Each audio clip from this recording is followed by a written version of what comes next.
happen? How disappointing was it? What happened over the weekend?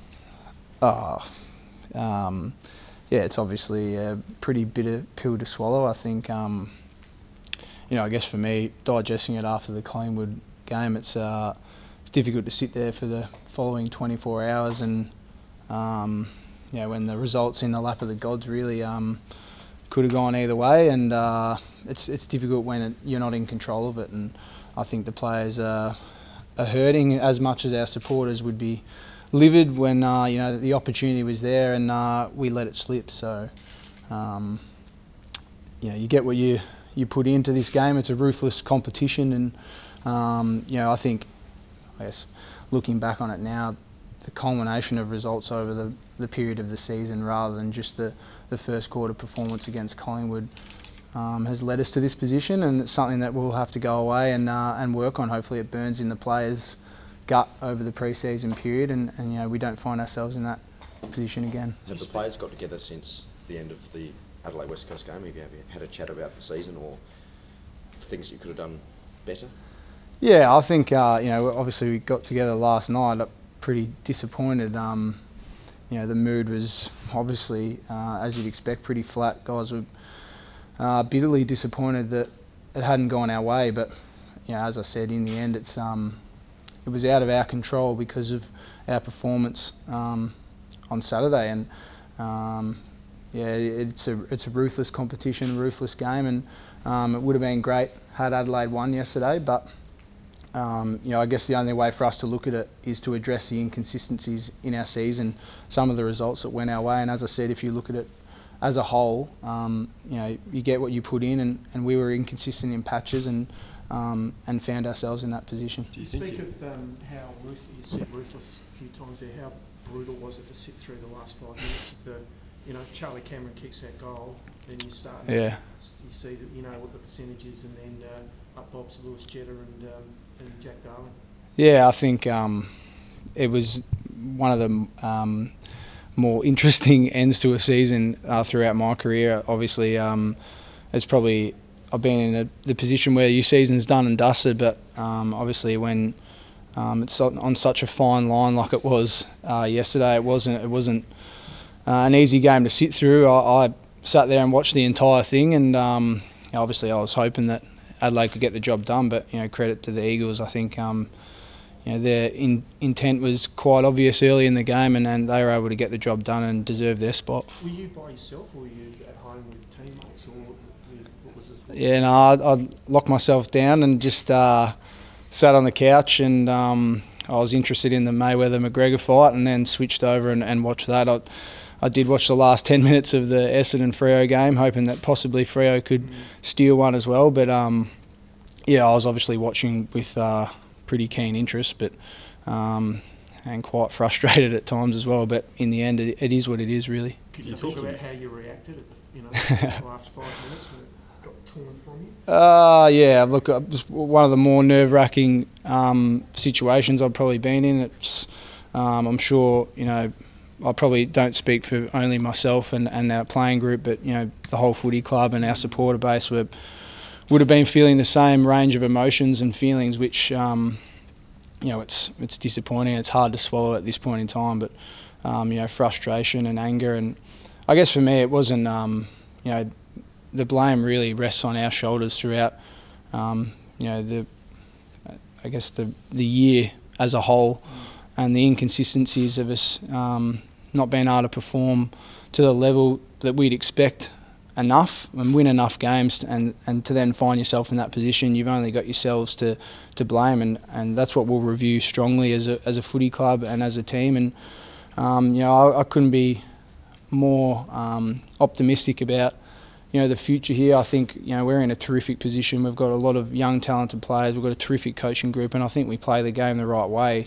But we're well aware of where we sit in our journey, and there's going to be ups and downs, and that can be quite frustrating at times, and particularly to our supporters that have been through such a range of emotions and such a downward spiral over the past decade. To see us on the improve and on the incline with hope and the opportunity that was there for this season, to see it slip like it has is as I said, a bitter pill to swallow, but hopefully it leaves us in a better position as a footy club and as a playing group for the experience that we faced over this weekend. And what is your message to the supporters? A lot of them very upset on social media.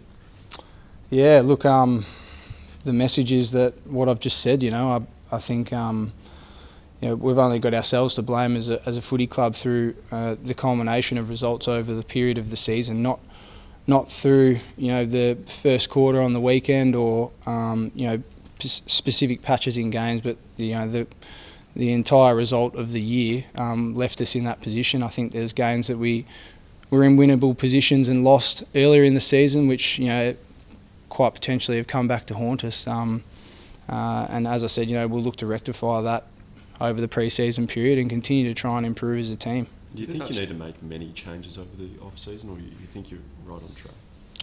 I think we're on track. I think there's definitely opportunity for us to bolster our list again, and hopefully some of our younger players can take I guess the step that someone, for example, Clayton Oliver took in his second year. We've got guys of that calibre and potential. Hopefully they can take the next step as well, which will help us continue to rise as a team. And I think within our four walls we've got the capability of matching it with the best teams, but it's finding that consistency, which at times can be frustrating and disappointing. But in the end, as I said, it's a ruthless game, and for where we're at this point in time, we've got a long way to go. But I guess from my experiences of being here for over a decade, I feel like this club's heading in a really promising direction. You've touched on that first quarter a couple of times, and there has been a lot of criticism around the tackle count, potentially a lack of intensity. Is that fair? Oh, there's no doubt that's fair. I think that was the message at quarter time, and that didn't resemble anything like how we've performed at our best this season. And we take full responsibility of that. That happening, I can't give you the exact reason why, but as I said, we'll review that. The word choke's been used, which is a pretty harsh, very harsh accusation to be made. What's your reaction to that? I haven't heard that, but yeah, look, I think people are going to throw around their opinions. I guess from my perspective is, you can't underestimate how good Collingwood were, and on the flip side of that, how poor we were in some of the fundamental areas of our game. So, as I said, that executing fundamentally around pressure and intensity and tackling, they're things that are well within our control. But at times in this season, not just in the first quarter against Collingwood, we have dropped away in that area, and when we do, we don't perform at the level we want to and expect to.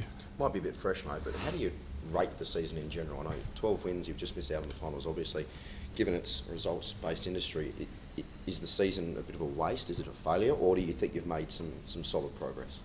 Oh, I think it is. It's difficult to probably give a really clear picture of it now. I think if we looked at it, from a fundamental point of view, I think there's definitely improvement there. I think both individually with players and collectively as a team, I feel like we play an exciting brand of footy that our fans are engaged with, but you can't help but miss the elephant in the room that we've missed an opportunity. He's gone begging, and we've missed that chance for 2017, which leaves a bitter taste in your mouth. But as I said, I think it hopefully, and I have no doubt that it will over the pre-season period, burn in the players' gut and inspire them to new levels, because as I said, you couldn't be exposed to a more ruthless set of circumstances, and it only highlights the fact of how competitive and how on your game you need to be in this competition.